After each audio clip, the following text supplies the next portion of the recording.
Hi, everyone. I'm Rick Barron, your host, and welcome to my podcast, That's Life, I Swear. I'm going to be sharing a story about resilience, love, and unwavering determination. This is the story of raising a child with autism. I am very honored to speak with my guest, as she is a steel magnolia. Her name is Pamela Kerman.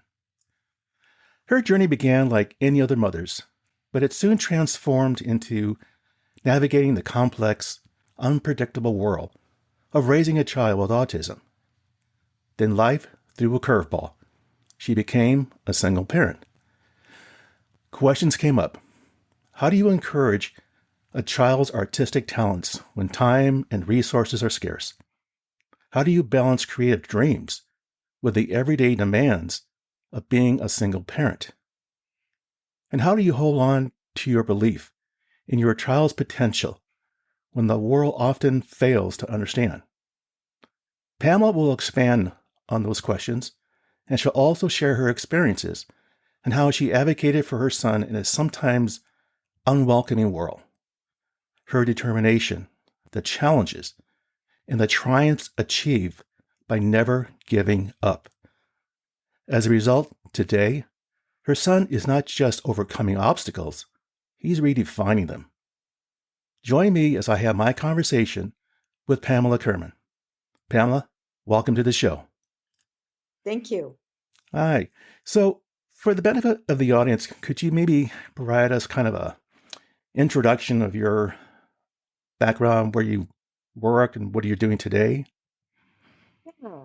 So I am the mother of two adult sons. Jonathan is 35 and Nolan is 29, and Nolan is impacted by autism. And I just retired from the high-tech industry where I was a product marketeer for many, many years. So I'm loving retirement. I'm also a volunteer for the developmental disability community, and autism is part of the developmental disability conditions. And I'm a volunteer and advocate in that. I'm on the board of directors for a place called San Andreas Regional Center. And for fun, I'm taking Spanish lessons, trying to brush up after 50 years, and many other things. I like to travel and do some gardening and many other things. Oh, well, that's great. Yeah, retirement. It's a whole new world, isn't It certainly is, and I love it. it? So listen, you and I had a discussion prior to doing this conversation right now, and you shared a lot of things with me, but I thought maybe we could start at the beginning of when the issue came up about Nolan and what you discovered. What were some of the, I don't know, the hurdles that you first went through when you were told that he had severe ADHD? Yeah, so really interesting. I've been around a lot of children in my life. I When Nolan was 3 years old, all of a sudden I noticed some things about him. He wasn't interacting socially with, other children. He wouldn't look you in the eye. He was super hyperactive, and it just didn't feel like he was developing. And up until that point, he had uh, exceeded his milestone, his developmental milestones. He's a very smart person, and you knew that. So I knew something was wrong. And at the time, I had a son that was about 8 or 9, and his name is Jonathan. And he had been diagnosed a couple years earlier with ADHD. So I was taking Jonathan to Kaiser for with the child psychiatry team, meeting with them on a regular basis. And initially, the doctor there thought that Nolan had severe ADHD because both Jonathan and my husband had it. So it was kind of logical thought, right? But we also discussed we were going to keep an eye on him to see if other symptoms developed, and of course they did over time. Nolan wasn't actually diagnosed with autism until he was 8 years old. That doesn't mean that I wasn't getting help for him and getting therapies, because I was, and I can discuss that a little bit later. But it was very difficult time. With Nolan, did he feel like something was wrong with him, or did he feel that something was wrong with the other kids? He never said that anything was wrong with the other kids. I think he probably sensed a little bit that there was something different about him. And it was actually not until he was about 13 that I sat down to have the discussion with him about autism, what it was. I said, your brain processes information differently. You think differently. So sometimes when you communicate with people or respond to people, it's not the reaction that they expect. That doesn't mean that you're less than. It just means that you're different. That's all. When you had that conversation with Nolan,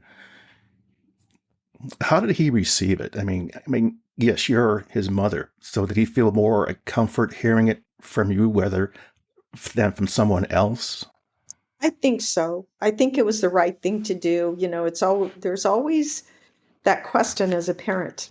When do you discuss things like that? What age, what's the right age? And I would say that the right age is when you think your child's ready to receive that information. But I felt like that was a good time because that was a particularly difficult time in his life. Now, that was when he was going to junior Middle high, school. high school, middle Yeah. school. Yeah. I think you made mention of the fact that that was a very difficult time for him because other kids, being kids, would sometimes bully him, or I guess maybe even make fun of him. I mean, how did he cope with that? And how did you cope with that? Well, that was I hated junior high. I hated it. I mean, that's the only thing I can tell you. It was a nightmare. I hated it for many reasons, but, Nolan was in a combination of special ed classes and regular classes in middle school. Um, he, the special ed classes they had the same curriculum. They just went at a slower pace. But the thing is that there were a lot of bullies. Middle school is always tough for anybody, whether you have a special need or not, let's face it. But there were bullies there. Like there were kids that were beating him up on the way home when he was walking home. And I addressed it with the principal, who just told my son to wait a few minutes before he walked home. And I kind of threw a fit about that one. I said, no, no, no. The bullies you need to address their actions and their behavior, not my son's. He hasn't done anything wrong. He had a glass of water thrown in his face when he was Oh, in, PE for no reason. And I addressed that with the teacher, and she said, well, I'd have to understand the circumstances to which that happened. And I said, well, under what circumstances would a child be allowed to throw a glass of water in another child's face? That just doesn't make sense. So that was really, really hard. That Despite all that, Nolan had a 3.6 or 3.7 GPA. good for him. Good for him. I think you mentioned that when you were doing your research on autism, you came across information that told you that there was no cure for it. That Did must have been a real hard moment to have to absorb. How it did you feel really about that? Yeah, it truly was. Well, so when he was in school, I mentioned that, he, uh, when he was in elementary school, we had quite an issue with getting him the services that he needed because he was in private pre-K and kindergarten. And then when he was in public school, in first grade, that was the first year he was in public school, we met with that team of the psychologist, the speech therapist, and the principal.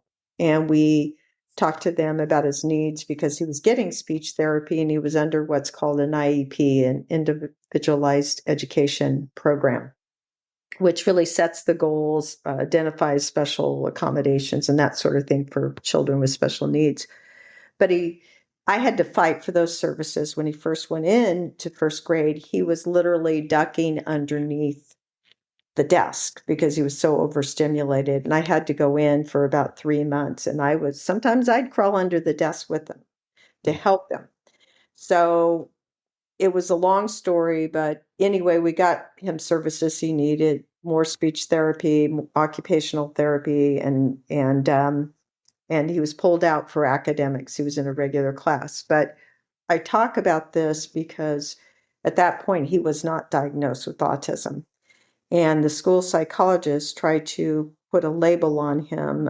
She tried to mark him as having intellectual disabilities because when she went to test him, he couldn't attend. He couldn't focus. That was part of his issue. And so I had to fight for that too. I had to put together a rebuttal letter and get one from the psychiatrist. So then, if you fast forward till when he was 8 years old and he was diagnosed through the California Diagnostic Center as being on the autism spectrum, I did start doing a lot of research. And when as you mentioned, as I did research, it's like, okay, what is autism? I mean, I don't really, Rain Man and, you hear about Rain Man or you hear about kids hitting their head, but what about if you have a kid that's somewhere doesn't fall in those categories? So it was pretty dismal because back then, we're talking 21 and a half years ago, there wasn't that much information. Then you look up, okay, well, I can help my kid. I'm always a champion for my kid. I'm going to help my little boy. How am I going to do this? And you look up and it says, there's no cure. Well, what do you mean there's no cure? He has a condition. There's no cure. So that's when it was heartbreaking. That's the only way I can describe it. It was very heartbreaking. And, but you have to keep going and try to figure out how you're going to help him. You can still help him. You can't cure him, though. Absolutely. I know in some of the eras you were describing, you kept using the phrase, I had to fight for this. I had to fight for that. What was it about that you had to fight for? Were you not getting any support from the schools itself, knowing, hey, Pamela, I think we have a problem with your child. Let's discuss this, and here are some things we can do to offer you to help him? Well, I had to, as I was mentioning when he was in first grade, what I was told, even though I had some diagnostic reports and reports from a speech therapist that we'd been working with, and he was already on an IEP. I had gotten him on an IEP before he started school, the individualized education program, which is important for a kid with special needs. Otherwise, they don't get services that they need. So I was told by the school psychologist that we're going to just wait and observe him. And when I approached them when he was in first grade, I said, well, every minute that you're waiting to observe is a minute my child's not learning. So I had to fight for the services that he needed, which was more speech therapy, more occupational therapy for sensory problems and muscle. He didn't think it was his fine motor skills that he needed some work with, which it helped. And then being pulled out for academic resources so they could focus in a smaller group with him. And so that when I say fight, that was that. With middle school, it wasn't so much the academics, it was more fighting the bullying and stuff like that, and going to the school and saying, you need to do something about this, because they weren't doing anything about it. They were just letting things go. They were horribly. But what it did make me realize is how many people did not have knowledge and were just ill-informed about developmental disabilities, in particular autism. And that's when I started my volunteer and advocacy work, is when he was in middle school. Oh, well, good for you. I know you mentioned something about what it's called the IDEA Act. What does that entail? Well, it's an act that it talks about it's a federal law, and it talks about what the child's rights are, basically. And so one of the things it says in that act is that when it comes to a school setting, that they are entitled to the least restrictive setting. And that's important because as a parent, you may have, well, this did happen to me. The school psychologist, again, in elementary school, decided it would be a good idea to put Nolan in, special day classes. So I went to look at a couple and they were so far below him. Nothing, I mean, some kids that's the right thing, not for my son. So I just said absolutely not. And I reminded her of the IDEA Act, which means that he is allowed to stay in the least restrictive setting. And that's what we did and pulled him out for resources. But again, being a knowledgeable parent really helps. I took an IEP class as soon as, like, when he was 3 or 4 years old, and through Parents Helping Parents, because I wanted to learn. I didn't know anything about it. I didn't know anything about any of this stuff. So I took a class and I got a handbook, and that helped tremendously when it came to working with the school and setting goals. I would write my own goals, and then they would take them and tweak them and put them in the proper language. But I wanted to write goals for my son. I imagine when you took these programs, obviously you met other parents going through the same trials and tribulations that you were going through. I would imagine you probably heard similar stories or maybe even worse.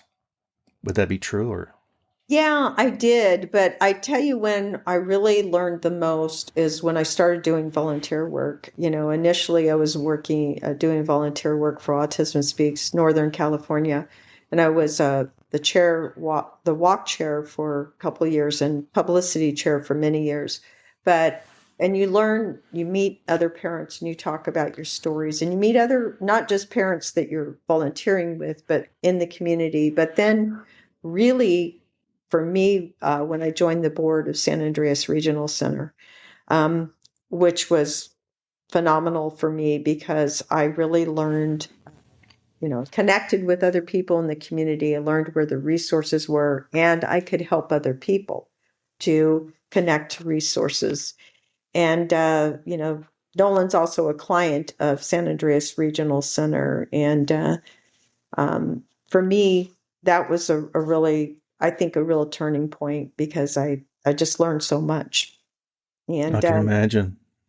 yeah. And the reason why I decided to volunteer and be on the board with them is because I like their mission. It's people first through service, advocacy, respect, and choice. And they serve about almost 19,000 people in the industry, and not in the industry, in the community, through 4 counties.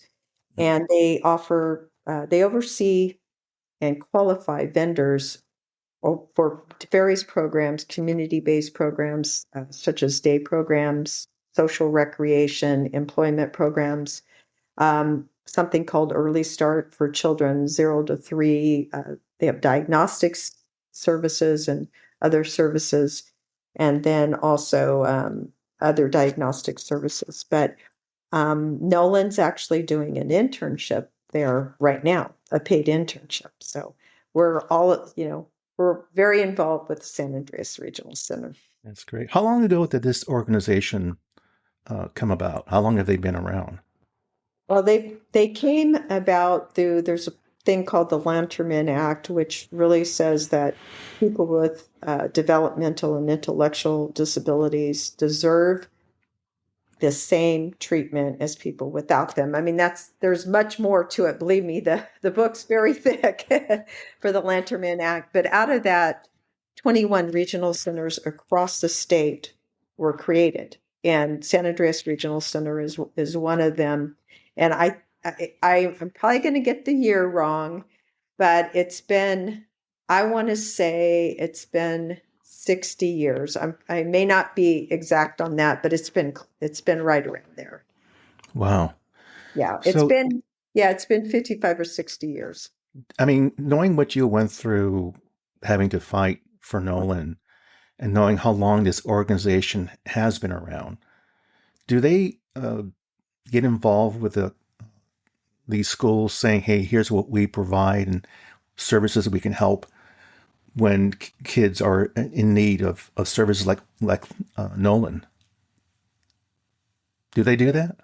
They don't, not so much involved with the school, but each child is assigned a service coordinator, and the service coordinator is really like a social worker. So they work with that person on a person-centered plan.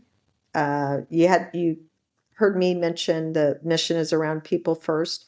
So they assign somebody to work with that each client and create this plan. And it's really right around that person. What are their needs? What are their desires? Looking at all aspects of their life. What kinds of social activities do they like to do? How can we provide? How can we direct them towards services that fit their needs? Like Nolan, um, he's like I said, he's a client, and he goes to different social programs that are funded by the regional center. For example, he goes to Camp Krim, which is a social recreational camp. And he's been to Mount Shasta, he's been to the Grand Canyon, he's been Yosemite. I mean, he's been all over. And it's a really phenomenal program. So those sorts of things, yeah. What does he enjoy about Camp Krim? I mean, sounds like he's been to many places as a result of it, but what does he find the most enjoyable? Well, first of all, Nolan likes to travel, and he's very social. So he loves talking to the counselors and talking to people, and they do fun things. They went to Disneyland. I mean, who doesn't like to go to Disneyland?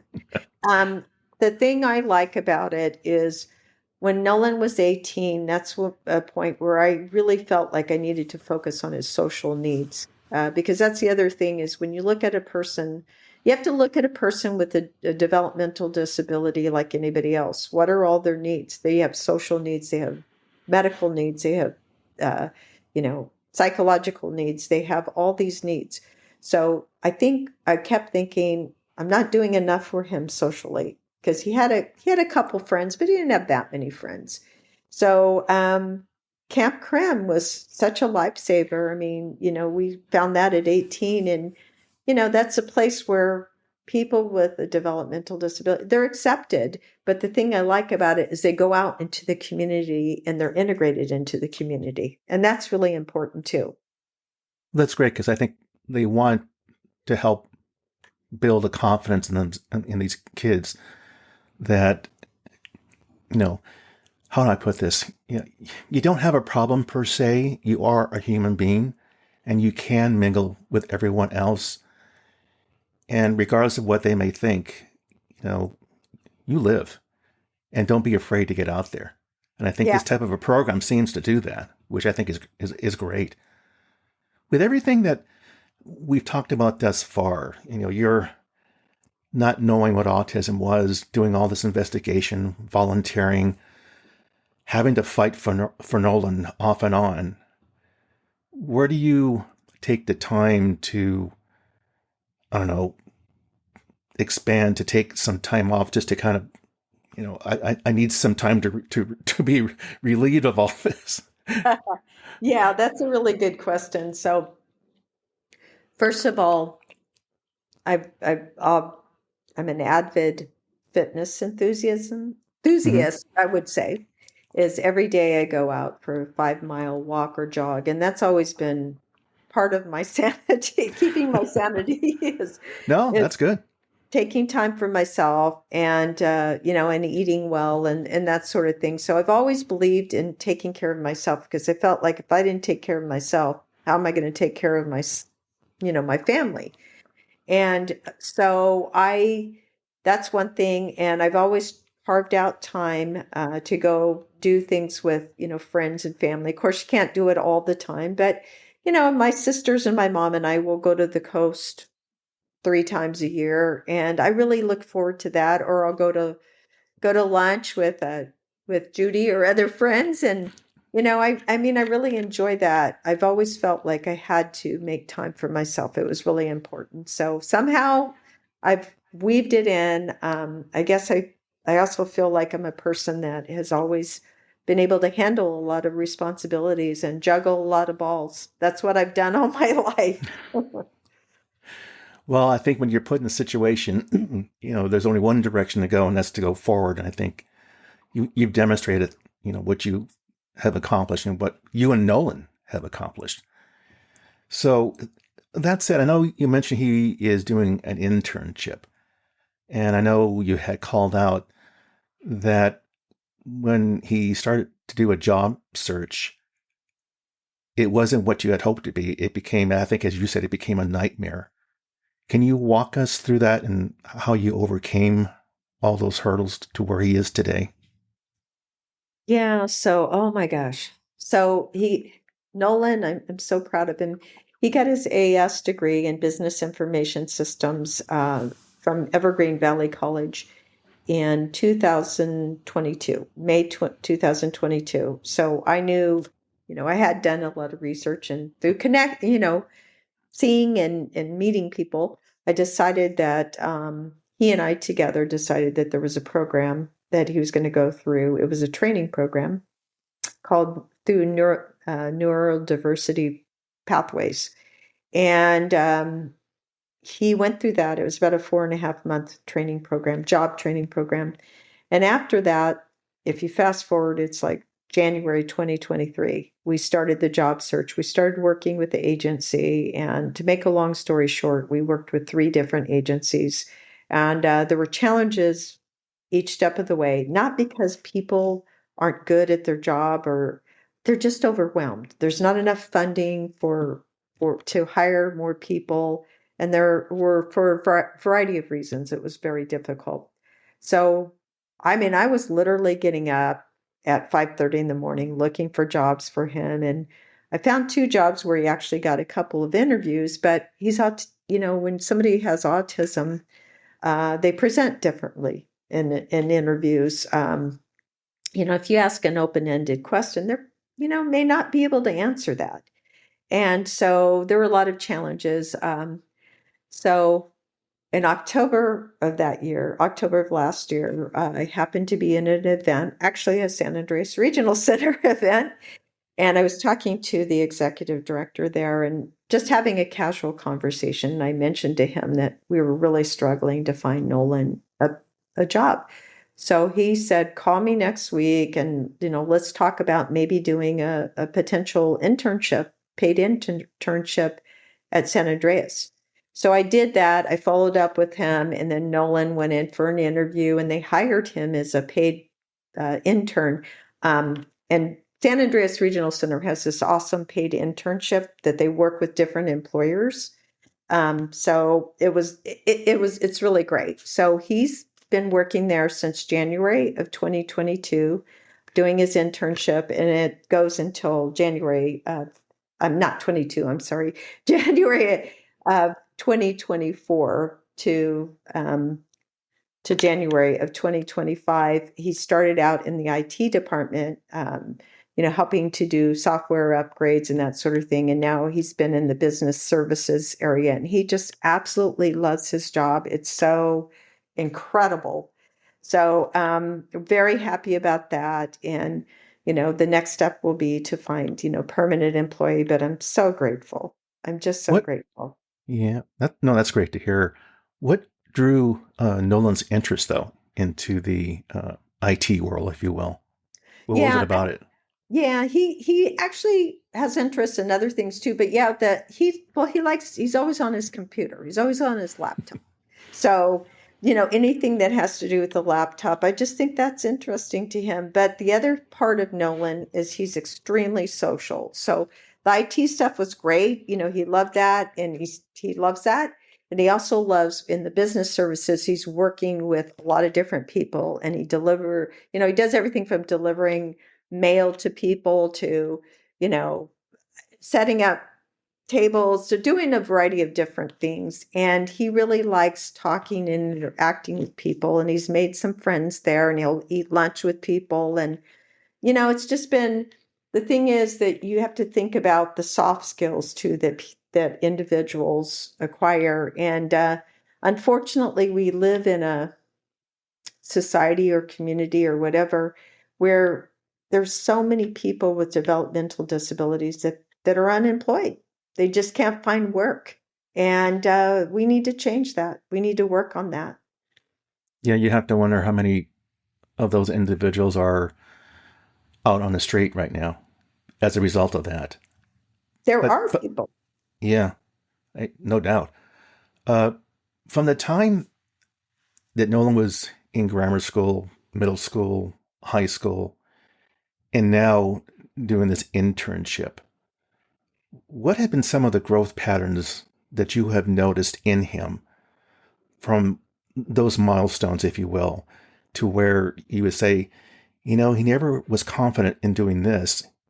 Now he has it.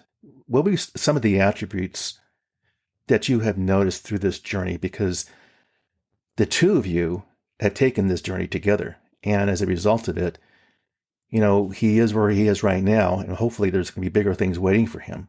But what are some of the attributes that you've noticed over the time that he's been in these programs, the internship, going to Camp Graham, and all that? Well, certainly when he was younger, as I mentioned, he wouldn't look you in the eye. So the learning social cues and being able to socialize, it started out, it was kind of scary when he was about 3 or 4 and he wasn't doing any of that. So that's certainly one of them. And he's extremely social. So I think learning that, I think he's a polite person. He'll open a door for somebody, definitely open a door. He always talks to people and says, hello and how are you? And if you tell him that you've had an issue, he will he will ask you to see how you're doing. He will always ask you how you see how you're doing. He has great memory too. His incredible memory. But I think the biggest thing, of course, is just seeing his independence, is seeing him grow in terms of independence. Like I was gone one weekend. Nolan doesn't drive. So I was gone one weekend. Typically, I take him a lot of places, but he also has Uber certificates, so he can call Uber. So he had at that point he had to download the Uber app, and then he wanted to go to the grocery store, so he downloaded the Uber app and took Uber there and came back, and he uses Uber all the time now. This Well, has good for been him. a year ago or something. He uses it all the time. So I'd say he grows in independence. I mean, he does his own grocery shopping when we go. He'll buy things, I'll buy things. He knows how to cook. He's a pretty good cook. He can do his laundry. So certainly in terms of independence and confidence, and I think just growing in that area. And I also have seen that he's able to focus a lot more as he's gotten older. When he was younger, that was an issue. So there's a lot of things that he's grown in, and he's certainly achieved a lot in his life. So You think he's kind of surprised himself on what he can accomplish today now versus what it was, several years ago? I would imagine he probably felt kind of trapped per se, but now from what you have shared in this discussion, I think he's realizing this world is something that I can deal with. Yeah, there's going to be some hurdles, but I have the confidence in myself that I can do this. And especially thanks to you. I mean, again, you guys took this journey together. And I have to imagine from what you have shared, it has not been easy. you know, So, yeah, and so to that end, I mean, what would you tell a parent or parents today about, if this were to happen to them? I don't know, like, don't panic. There are ways to deal with this. I mean, what could you share with them? yeah. So a couple other things I wanted to mention as I go into this, my response is Nolan also has done some self-advocacy work, which I really encouraged him to do, and I think that's also created a lot of confidence. And I think he's not surprised at himself. Honestly, I think he has the self-confidence, but He did like he did training for EMTs with the State Council on Developmental Disability. He did uh, public service announcement for San Jose police officers, like a training video. He did. He's done speaking. He did a public forum, autism public forum at Cisco. So he's done a lot of things. So I think, and I say, and I preface the answer to that question with this, because what I would say to parents is there are a few things. Number one, the thing about that you have to understand is you have to look at your child in a holistic fashion. You cannot look at them and, look at one piece of their life. You have to look at, I've said this a couple times during our discussion, social, education, physical. You have to look at all those aspects, and you have to be the advocate for your child. Throughout their life, you're probably going to have to be their advocate. And you have to be flexible when you're putting together plans for your child, because sometimes things change and you have to be able to change with them. And you also have to not let people tell you what your child can't do. You have to say what they can do. You have to focus on what they can do. And you have to impart that on your child too. I mean, the thing is there's a spectrum. People are on a spectrum with the developmental disabilities. Autism, we know for a fact. So not everybody's going to be capable of doing everything. But the thing is, you identify what they can do and you really focus and you enhance that. You encourage them. If they are more like Nolan and are able to do higher level things, then you encourage them and you tell them, you know, give it your best, do the best you can. I tell Nolan, if you want to be successful, you can be, but it's up to you. I will help you get there. But if you feel motivated and you want to put in the effort, then I will help you get there. So I would say that the other thing with parents, so encourage your child to be an advocate for themselves too, as much as you can. And then the other thing I would say is do your research.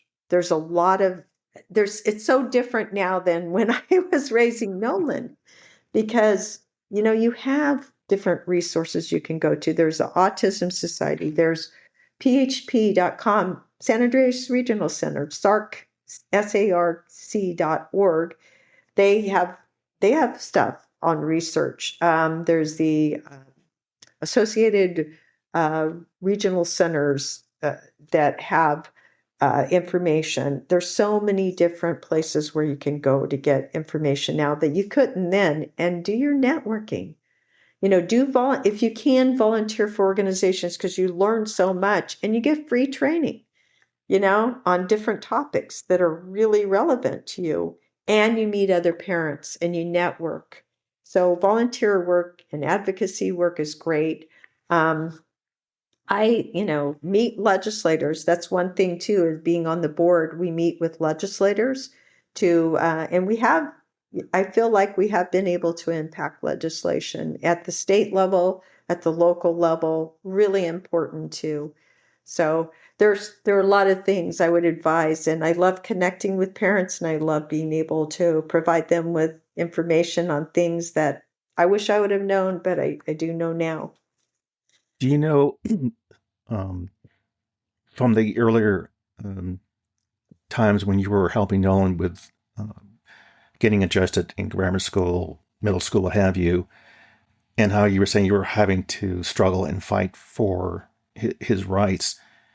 Has those experiences improved at all within those uh, areas of the schooling, that they now know more than what they did 10, 15 years ago, such that they know how to better work with the parents with their child?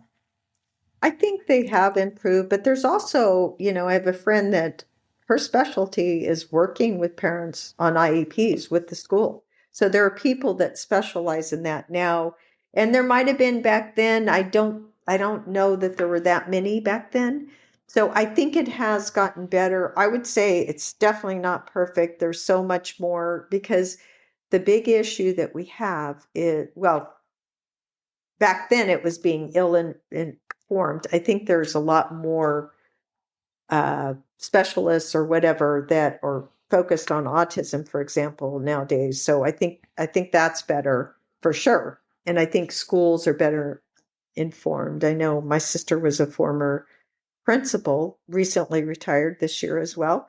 And she was very knowledgeable about autism and about developmental disabilities. So I think people were a little bit more. That doesn't mean there's still not a fight, because the other issue is the resources. Do they have enough people? Do they have enough speech therapists? Do they have enough occupational therapists that they can call on? Do they have aides that can help out in the classroom, help the child in particular in the classroom? All of that stuff. So we're still not there, but it's better, I would say. Wow. Now, Nolan's going through this internship, and what would happen? What happens after he completes that? Where does he go from there? Another Well, internship, or what? he can actually, he can do another internship, and that's a possibility. But, our goal is to find him a permanent job.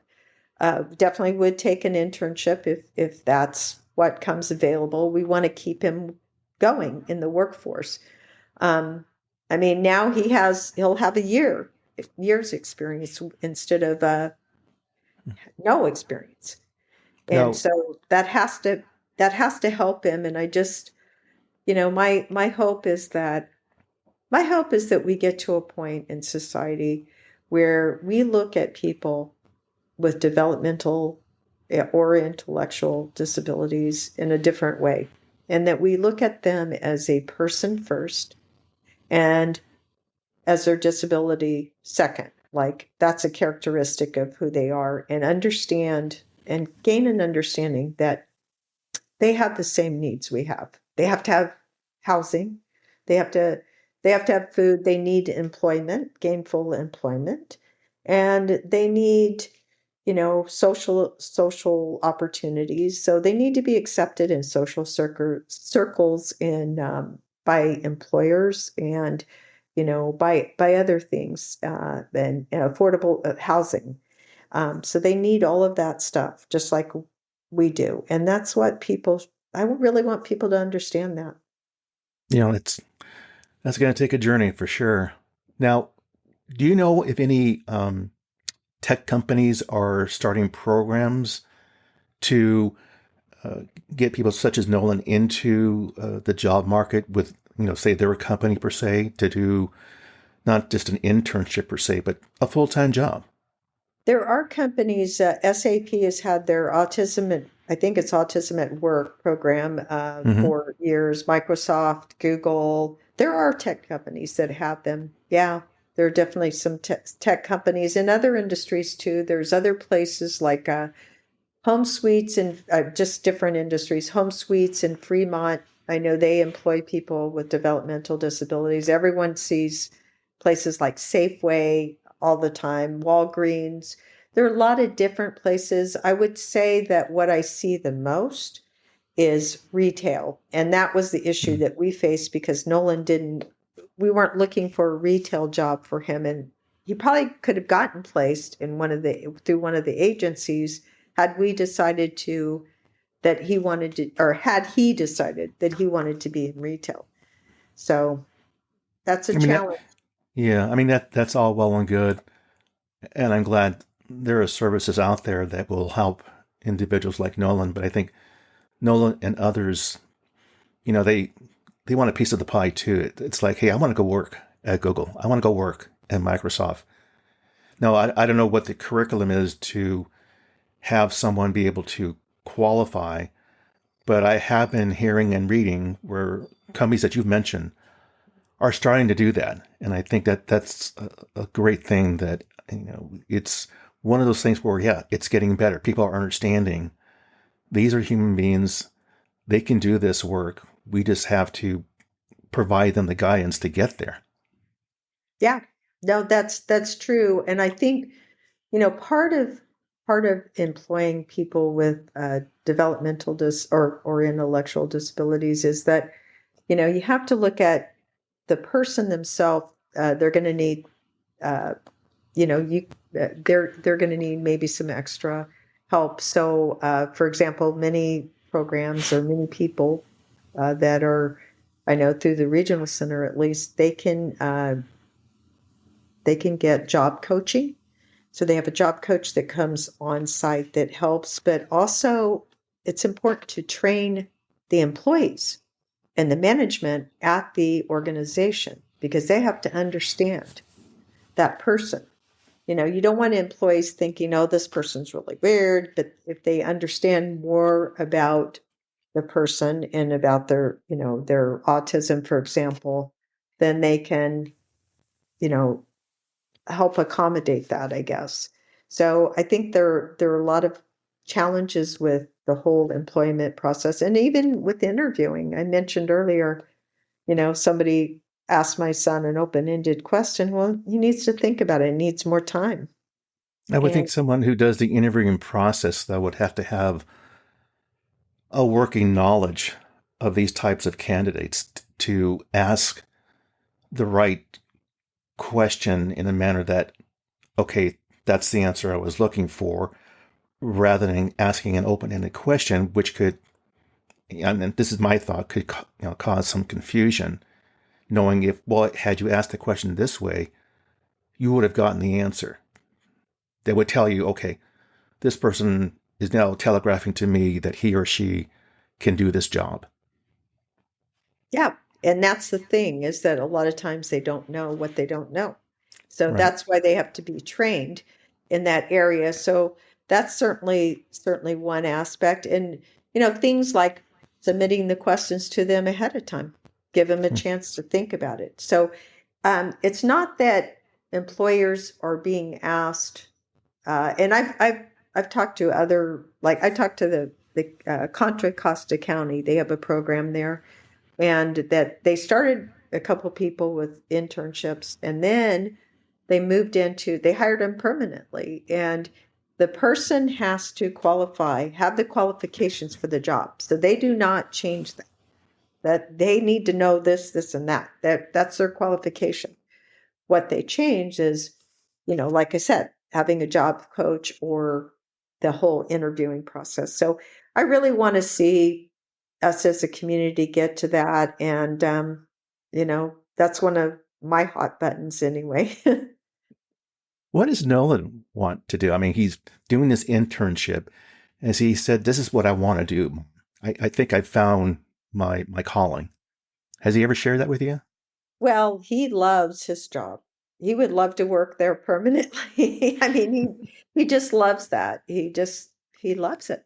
He just likes, I don't think I don't think it's important exactly what he does. I mean, there are certain things, but he likes being out with the people. He likes feeling like he's doing something useful and he loves making money. I remember before he got his first paycheck, he goes, "Oh, I wonder how much I'm going to make in my first paycheck." He was so excited and he has to be at work at 10 in the morning.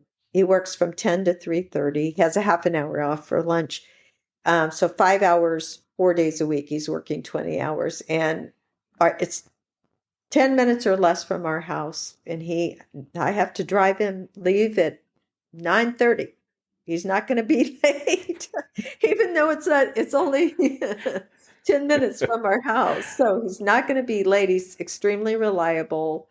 Um, yeah, he would like to, he loves it there. So, um, but I think wherever Nolan lands, he's going to do really well. And that's the one thing about him is wherever he goes, whoever he works with, not just in a job, but when he was at Evergreen Valley College, the disability student program office, they loved him there. And his job coaches love him. I mean, he's very gregarious. Well, maybe there's a possibility going back there. Who knows? Yeah, yeah. So whatever, I'm really excited for him and his future. It's like I'm just excited that he's doing something and he's out because the one thing I always said is my son's never going to sit. He's not going to sit. He's too smart and he deserves to have an opportunity. With everything that you've covered thus far, And I know this could be a hard question to answer. What do you wish you had known before um, that you started doing this research, to discover what you were having to deal with? That, okay, here it is. I can go here to begin the process of understanding what I need to do to help my child succeed. What might that be? I think the biggest thing for me, if I looking back, because I mentioned I got involved with volunteer and advocacy work when he was, you know, 13, 14. I would have done that earlier because I just looking back, I feel like there were so many ill-informed people. Not they just didn't understand it at all. And I was still learning about it myself, but I felt like if I could have done something more and also been more involved earlier on in even with legislators, going to them and talking to them, where now I have at least a chance to do that on occasion through the board.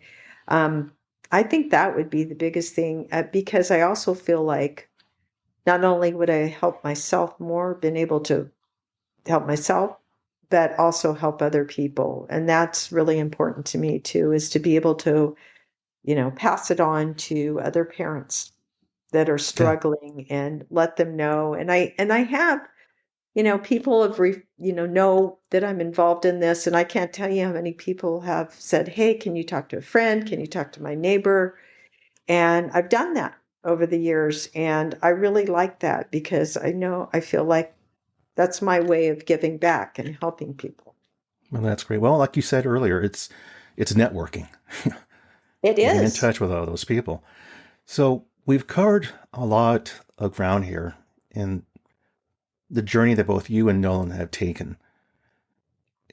And over all this period of time, what closing thoughts would you like to leave the listeners today? I mean, you've covered a lot, but if you had to leave them with one gleaming thought, what might that be? My gleaming thought, and I think I mentioned this earlier, but I'm going to say it again, is treat people with developmental disabilities like a person first. Think of them as a person first. Think about their ability difference or disability, whatever you want to call it. Second, they are people first. They deserve to be accepted.